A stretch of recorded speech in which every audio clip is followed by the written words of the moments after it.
రమగారు నమస్తే అండి. నమస్తే జయ.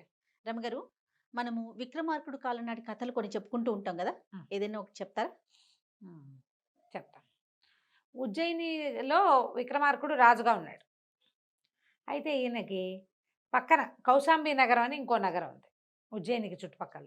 కౌశాంబి నగరంలో ఒక భార్య, భర్త ఉండేవాళ్ళు. అయితే ఈ భార్య తమాషా పేరు ఆవిడ పేరు. జగడ అలాంటి పేరనమాట. అన్నిటికి పోట్లాడుతూ ఉంటుంది ఆవిడ. ఒక రకమైన దురుసు మనిషి. పాపం ఆవిడ భర్త మంచివాడే. భర్త మంచివాడే గానీ ఈవిడ ఒక రకంగా ఉండేది. వీళ్ళదేంటంటే ఒక చిన్న తోట, ఇండిపెండెంట్ ఇల్లు.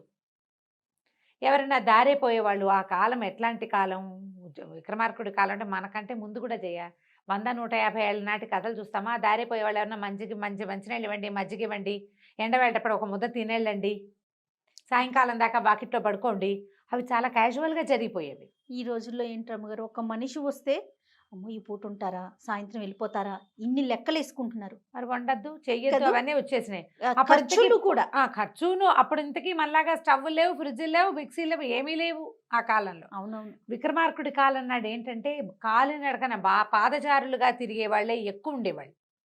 బళ్ళు, గుర్రాలు అవి లేవు. కాలినడకనే ఉండేవి. ఎవరో బాగా డబ్బులున్న వాళ్ళకి గుర్రబళ్ళు ఉండేవి, గుర్రాలు ఉండేవి. మామూలు వాళ్ళంతా నడకే. హ్మ్. హ్మ్. ఆ ఊళ్ళల్లోకి ఎవరైనా నడకదారి పాదచారులు పోతే బాటసారి దాని పేరే అది. బాటసారులు ఎవరైనా ఉంటే, అమ్మ కాస్త చల్లటి మంచినీళ్ళు ఇవ్వండి అంటే కుండలోంచి మంచినీళ్ళు ఇవ్వటం, లేదా ఓ కుండ తెచ్చిరు ఎండాకాలం వాకిట్లలో పెట్టేవాళ్ళు. ఇప్పుడు చలివేంద్రాలని పెడుతున్నారు కదా! ప్రతి ఇల్లు చలివేంద్రంగానే ఉండేది. అవును. చల్లటి మంచినీళ్ళు, చల్లటి మజ్జిగ, కుండలో మజ్జిగలు. అక్కడి నుంచి ఏదైనా చద్ది వేళ, భోజనాల వేళ పొద్దుటిపూట 9కి అన్నం తింటున్నారనుకో, వాకిట్లో ఎవరైనా మాదాకవళం తల్లి అంటే ముష్టి వేయటం కాదు, బాటసార్లకి అన్నం పెట్టడం కూడా. ఆ! ఆ! గంజివారు చెట్టు పెట్టాళ్ళు, గంజిలో ఉప్పేసి కాస్త మజ్జిగ పోసి ఇచ్చేవాళ్ళు. ఓకే. అసలు అన్నం పెట్టటం అనేది గాలి పీల్చినంత క్యాజువల్ విషయం ఆ రోజున. హ్మ్. ఈవిడుంది కదా జగడ, ఈ జగడ వాళ్ళ ఇల్లు ఇట్లా ఇండిపెండెంట్‌గా ఉండి చక్కగా తోట అది ఉండేది. ఈ దారే పోయేవాళ్ళు బాగా చెట్లు ఛాయలాగా అంటే గొడుగు పట్టినట్టుగా ఉండే చెట్ల నీడని సేదతీరి, అమ్మ కాసిన మంచినీళ్ళు ఇవ్వంటే, మొగుడుంటే మంచినీళ్ళు ఇచ్చేవాడు. ఈవిడ మంచినీళ్ళు కూడా ఇచ్చేది కాదు. ఏమనేది, "ఎందుకివ్వను మంచినీళ్ళేమిటి మజ్జిగ ఇస్తా. నేను వినంది, నీకు తెలియంది, ఎక్కడా లేనిది ఓ కథ చెప్పు. కథ విని నేను సాటిస్ఫై అయితే మంచినీళ్ళు, మజ్జిగ, అన్నం కూడా పెడతా మజ్జిగన్నం" అనేది. ఎవరు చెప్తారు కథలు కాకరకాయలు? ఏదైనా చెప్పపోతే అని కొట్టి పారేసిద్ది. ఇది అదేంటి నాకు రమగారు, తెలుసు. ఆ రోజుల్లో రమగారులంటోళ్ళు లేరా? ఇప్పుడు ఇలా అడిగి కథ చెప్పించుకునే వాళ్ళుంటే అప్పుడు చెప్పేవాళ్ళేమో. ఒట్టి బహుశా పుణ్యానికి ఎవరు అప్పుడు చెప్తారు? జయ లేదని అనాలి మీరు. రైట్. అప్పుడు ఓకే. జయ, సుమన్ టీవీ 2 లేవు ఆ ఆ! రోజుల్లో. యెస్. ఎగ్జాక్ట్‌లీ. అయితే ఈ కథ చెప్పే ఓపిక అందరికీ ఉంటుందా? పోనీ ఎవడైనా ఓ వేడిగా చల్లబో అంత అన్నం తినొచ్చని ఆశపడి ఏదైనా చెప్పినా, ఇది నాకు తెలుసనేది. ఆ! తెలుసని మంచినీళ్ళు కూడా ఇచ్చేది కాదు. ఓకే. వాళ్ళని ఆడుకునేదనమాట సరిగ్గా చెప్పాలంటే. ఆ! అంతే కదా! అంతేగా. దుష్టబుద్ధి. ఇట్లా వాళ్ళు ఇట్లా ఇక్కడ ఈ గోల ఎవడు పడతాడని అవతలికి పోయి ఇంకెవరింట్లోనో మంచినీళ్ళు తాగి, "ఏమిటమ్మా అమ్మాయి ఎలాంటిది? ఆవిడ పేరే జగడండి. ఆవిడ అంతేనండి" అనేవారు. హ్మ్. ఎవ్వరితోటి స్నేహం లేదు. భార్య, భర్త, అత్తగారు, కుమారుడు అందరూ ఉండేవాళ్ళు. అందరూ ఎవరి పనుల మీద వాళ్ళు పోతారు. ముసలమ్మ గారు పెరట్లో ఏదో పని చేసుకుంటూనో చెంగో పరుచుకుని పడుకుంటుంది. ఈవిడే కదా వాకిట్లో ఉండేది. మరి ఇంటికైన ఇల్లాలనే మంచినీళ్ళో, మజ్జిగన్నమో అడుగుతారు. ఏదో అడుగుతారు. ఏదడిగినా ఇదే పాట. ఆ రోజుల్లో ఈ కౌశాంబి నగరం నుంచి ఉజ్జయిని నగరానికి ప్రయాణం అవుతున్న ఒక విజయుడు అనే యువకుడు వీళ్ళ వాకిట్లో ఆగాడు. ఆగి మంచినీళ్ళు ఇవ్వండి అన్నాడు. మంచినీళ్ళు కాదు మజ్జిగ ఇస్తాను. నేను వినంది, నీకు తెలియంది, ఎక్కడా లేనిది ఓ కథ చెప్పు. నువ్వు వినని కథ చెప్తా. నాకు తెలియని కథ ఎట్టా చెప్తాను నేను? అదే కదా! చెప్పు. ఆ! అసలు కథ అంటే ఎక్కడో ఒక చోట ఉండాలి. పోనీ ఎక్కడా లేనిది ఏదో చెప్తాను.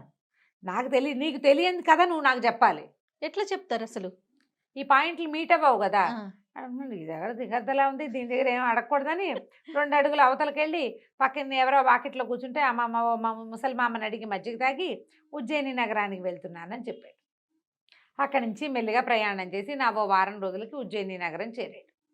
ఉజ్జయిని చేరాక ఏమైంది, ఆయన తను మన ఉద్యానవనాలు ఉంటాయి కదా! ఓ ఉద్యానవనంలో ఎక్కడో పడుకున్నాడు. అనుకోకుండా ఆ సమయానికి విక్రమార్క చక్రవర్తి, ఆయన తమ్ముడు భట్టి ఇద్దరు వ్యాహ్యాళికి సాయంకాలం నడవడానికి అందులోకొచ్చారు. వచ్చి ఇద్దరు ఊళ్ళో కబుర్లు చెప్పుకుంటున్నారు. ఇంక వెళ్ళాలి, మనం బయటికి వెళ్ళిపోవాలి. 6 నెలలు అయింది మనం ఆ, సిటీలోకి వచ్చి. 6 నెలలు బయటికి వెళ్తారు దేశాటనకి కదా. వెళ్తాడు కదా అని, ఎక్కడైనా వింతలు విడ్డూరాలు విన్నావా బట్టి ఆ ప్రాంతానికి వెళ్దాం. ఊరికే ఒట్టిగా వెళ్ళటం ఏమిటి, అక్కడేదో విచిత్రం ఉందంటే అక్కడికి వెళ్ళాలి. భట్టి విక్రమార్కుడు తమ్ముడండి. తమ్ముడు. ఓ, భలే పేరు పెట్టుకున్నారండి భట్టి విక్రమార్కుడు కదా. ఆయన పేరు భట్టి, ఈయన ఈయన పేరు పేరు విక్రమార్కుడు. ఓకే. అయితే మాట్లాడుకున్నారు. మాట్లాడుకుంటుంటే వింతలు విడ్డూరాలకి ఏముంది, ఎవరో ఒకళ్ళని అడిగితే సరిపోతుంది, ఏమో ఏ ఊరు నీది అని పడుకున్న వాడిని అడిగారు. అడిగేసరికల్లా విజయుడు అన్నాడు, కౌశాంబి నగరం చుట్టుపక్కల ఉన్న పల్లెటూళ్ళలో చిన్న ఊరండి. అంటే ఏమిటో మీ ఊరు వింతలు విడ్డూరాలు అని అడిగారు. అడిగేసరికల్లా నువ్వు ఎందుకు వచ్చావు ఏమిటంటే, ఏదైనా పని చూసుకోవడానికి వచ్చానంటే, సరే పని ఇచ్చేస్తాం, మీ ఊళ్ళో చూసిన వింతలు విడ్డూరాలు చెప్పన్నాడు. చెప్పంటే ఈయన, మా ఊళ్ళో ఆ చెరువు ఉందండి, ఈ గుడి ఉందండి, ఈ గోపురం ఉందని చెప్పి కౌశాంబి నుంచి వస్తుంటే ఒకళ్ళ ఇంట్లో ఆగానండి. ఆవిడ నాకు రాంది, తనకు తెలియంది, నాకు రాంది, ఎవరూ వినంది, ఎక్కడా జరగంది కథ చెప్పమంది. ఆవిడకి ఏం చెప్తామని వచ్చేసామంటే, ఈ విక్రమార్కుడికి మంచి ఇంట్రెస్టింగ్గా ఉంది, నేను ఆ ఊరు వెళ్ళి ఆవిడని చూస్తానన్నాడు. వినడానికి బాగుంది కదా. వినడానికి సరదాగా ఉందిగా. అక్కడి నుంచి ఏమన్నాడు, నేను బయలుదేరతాను, నువ్వు భట్టి నువ్వు ఇప్పుడు బయలుదేరద్దు, నేను ఆ ఊళ్ళు చూసుకున్నాక, నేను ముందుకెళ్ళిపోయాక నేను నడిచి వెళ్తా చుట్టుపక్కల ఊళ్ళు చూసుకుంటూ, నువ్వు గుర్రం వేసుకుంటా, కౌశాంబి దాటాక మనం బయట ఊళ్ళకి వెళ్ళిపోదాం, చుట్టుపక్కల అన్నీ చూసేశారు. సరే అన్నాడు. ఈ విజయుడిని తీసుకుని భట్టి విక్రమార్కుడు ఆ ఊరు వెళ్ళాడు. ఓకే. ఆ ఊరు వెళ్తే ఏమైంది, వాకిట్లో కూర్చున్నాడు. సరే మనిషి చూస్తే చక్కగా పెద్ద మనిషిలాగా ఉన్నాడు. ఇంత పెద్ద ఆజానుబాహు, పెద్ద విశాలమైన మొహం, అది చాలా పెద్ద పర్సనాలిటీ. మామూలు బట్టలే వేసుకున్నప్పటికీ నీకు పెద్ద పర్సనాలిటీలు ప్రత్యేకంగా విలక్షణంగా కనపడతారు కదా. సరే మంచినీళ్ళు ఇవ్వమ్మా అని అడిగాడు. మంచినీళ్ళు ఇవ్వమన్నాడు. అనగానే ఆవిడ, మంచినీళ్ళకి ఏం భాగ్యాన్నైనా మజ్జిగిస్తాను, ఏది నాకు తెలియంది, నీకు రాంది, ఎక్కడ వినంది ఓ కథ చెప్పు అనేసరికల్లా, ఏం చెప్పమంటావమ్మా, కథలు కాకరకాయలు మేమేం చెప్తాం, ఈ ఊరికి పడమటగా, ఈ ఊరికి కొంచెం ఇప్పుడు మీ ఇంటికి ఒక కొంచెం పడమటి దిక్కున ఒక చిన్న తోట ఓ ఇల్లు ఉన్నాయి, అక్కడ ఆగాను. ఆ ఇంట్లో ఆయన విజయుట ఆయన పేరు, ఈవిడ మొగుడు, ఈ కుర్రాడు విజయుడే ఆయన పేరు. అక్కడి నుంచి ఏమో ఆయన అదెవరో వాళ్ళ స్త్రీలతోటి సరసాలాడుతున్నాడు. మంచినీళ్ళు అడిగానమ్మా, మంచినీళ్ళు అడిగితే నీలాగా 4 మంచి ముక్కలైనా మాట్లాడలేదు, ఆడాళ్లతో సరసాలాడుకుంటున్నాడు అన్నాడు. అనేసరికల్లా విజయుడా, వీడు ఉలిక్కిపడింది. విజయుడా, ఏ విజయుడు అంది. ఏమోనమ్మా, ఈ ఊరేట, ఆ ఇల్లు మాత్రం ఆయనది కాదు, ఎవరో వేరే వాళ్ళ ఇంట్లో ఉన్నాడు, వేరే వాళ్ళ ఇల్లు, అతను అక్కడ ఉన్నాడు. చుట్టుపక్కల వాళ్ళంతా విడ్డూరంగానే చెప్పుకుంటున్నారు. ఆ సరసాలాడుతున్న ఆవిడ పరిగెత్తుకుంటూ వెళ్ళిపోయింది. ఈయన మాట వినకుండా ఆయన కూడా ఆవిడ వెనకాల పరిగెత్తాడు. ఏమిటో ఈ ఊళ్ళలో, మన ఊళ్ళలో ఇలాంటి విడ్డూరాలు కనపడుతున్నాయని, ఇక అక్కడ చుట్టుపక్కల వాళ్ళంతా ఇట్లాంటి వాళ్ళే ఉంటారని మీ ఇంటికి వచ్చానమ్మా మంచినీళ్ళకి అన్నాడు. ఈవిడ ఆశ్చర్యపోయింది. ఈ ఊళ్ళో విజయుడు ఎవరబ్బా, మా ఆయన ఒకడేనే, పై ఊళ్ళ నుంచి రావాలి ఎవరైనా, అర్థమైంది ఆవిడకి. అయితే ఆ మనిషి ఎట్లా ఉన్నాడయ్యా అంది. ఎట్లా ఉంటామేమిటమ్మా, లావుగా ఎత్తుగా ఉన్నాడు, మరేమో కనుబొమ్మలు అవి బాగున్నాయి, మనిషి చక్కగా ఉన్నాడు, మొహం మీద ఒక పుట్టుమచ్చ ఉంది అనగా నువ్వు ఉలిక్కిపడింది.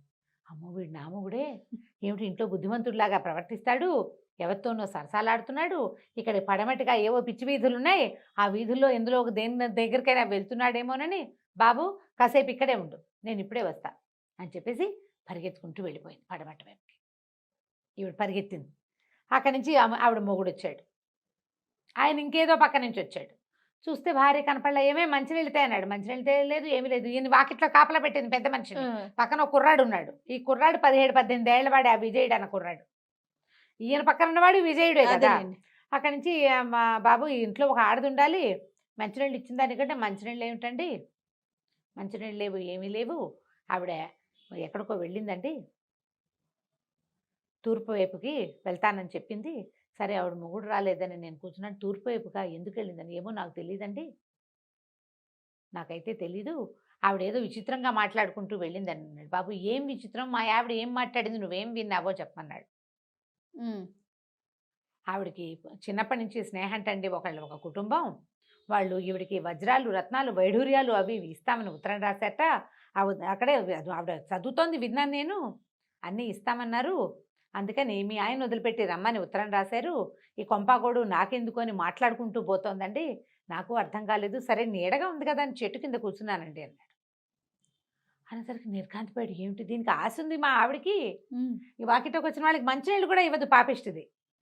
ఆశ ఉంది. ఎవరైనా ఉత్తరం రాస్తే అంటే ఎవరో తెలిసిన వాళ్ళు మొగుడిని వదిలిపెట్టి వస్తే వజ్రాలు వైడూర్యాలు ఇస్తామని ఉత్తరం రాశారు అన్న మాట వినంగానే వెళ్ళిపోయిందా? ఏ దిక్కుకి వెళ్ళింది బాబు? తూర్పు దిక్కుకే వెళ్ళిందండి. కాకపోతే ఆవిడ నాకేం చెప్పలేదండి.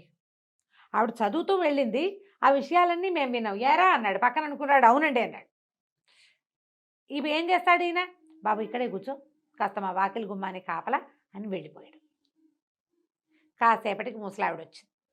ఈ ముసలావిడ జగడ వాళ్ళ అత్తగారు ఆవిడ కూతురికి ఒంట్లో బాగుండలేదని ఏదో ఒక పక్కన ఒక ఊరికి దూరంగా ఉన్నటువంటి ఒక కాలనీలో ఉంటుంది కూతురు, చిన్న గ్రామంలో. అక్కడికి పోయింది చూడ్డానికి వెళ్ళిన ఆవిడ వచ్చి ఏమిటి ఇట్లా తలుపంతా వదిలిపెట్టేశారు, వీధి వదిలిపెట్టారు, మొగుడు లేడు, పెళ్ళాం లేదని కొడుకు కోడల్ని ఇద్దరిని తిట్టిపోసి ఈ వాకిట్లో పెద్ద మనిషిలాగా కూర్చుని ఉన్నాయని, బాబు ఇంట్లో ఉండాల్సిన ఆడది మొగాడు ఎక్కడికి వెళ్ళారో తెలుసా అంటే, ఏమోనండి ఈవిడేమో పడమటి దిక్కుకు పరిగెత్తింది, వాళ్ళ ఆయన ఎవరినో తగులుకున్నాడన్న అనుమానంతో వెళ్ళిపోయింది, ఆయనేమో వాళ్ళ ఆవిడ ఏదో ఊరు వెళ్ళిపోయిందని లేచక్కపోయిందన్న అనుమానంతో ఈయనేమో తూర్పుకి వెళ్ళాడు. అక్కడి నుంచి వీళ్ళిద్దరూ మాట్లాడుకుంటూ ఉండగానే వాళ్ళిద్దరూ వెళ్తూ ఉండగానే వాళ్ళ అబ్బాయి చనిపోయాడని కబురు వచ్చిందండి. ఆయన పరిగెడుతూ ఉండగానే మరి ఆయన తూర్పుకి వెళ్ళాడో ఉత్తరానికి వెళ్ళాడో నాకు తెలియదండి అన్నాడు. ఈవిడ లబో దిబోమనమ్మో నా కొడుకు పోతే పోయాడు, కోడలు పోతే పోయింది, ఈ పిల్లాడు చచ్చిపోయాడని కబురిస్తే ఆవిడ ఉత్తర దిక్కుకు బయలుదేరి.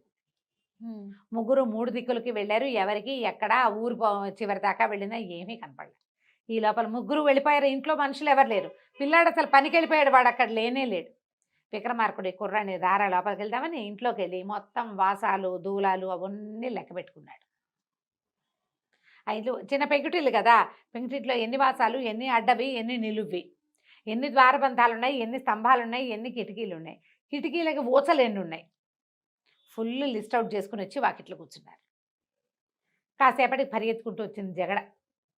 బాబు ఏమిటండి అలా చెప్పారు? మా ఆయన అక్కడెక్కడా లేడండి, అసలు అలాంటి వైపుకే వెళ్ళలేదట, మా ఆయన ఎవరు చూడలేదన్నారు. అదేంటండి అలా చెప్పారు? ఏమోనమ్మా నాకు తెలీదు, నేను మీ ఆయనని నేను చెప్పానా? నేను ఎక్కడ చెప్పాను? విజయుడు ఎవరో ఒక ఆయన అని చెప్పా. మీ ఆయనేనని నువ్వు నిర్ధారించుకున్నావు, నేను ఎక్కడ చెప్పాను? మీ ఆయనేనమ్మా అని నేను అనలేదు. అక్కడి నుంచి రెండవ ఈయన వచ్చాడు పరిగెత్తుకుంటూ, ఆవిడ మొగుడు విజయుడు. అదేంటి బాబు మా ఆవిడ? ఏమోనండి ఈ ఇంట్లో ఇక్కడి నుంచి ఒక ఆవిడ వెళ్ళిందని చెప్పాను, మీ ఆవిడని నేను ఎక్కడ చెప్పాను? ఈ వాకిట్లో ఉన్న ఒక ఆవిడే, అది మీ ఆవిడో కాదో నాకేం తెలుసు. వచ్చారు.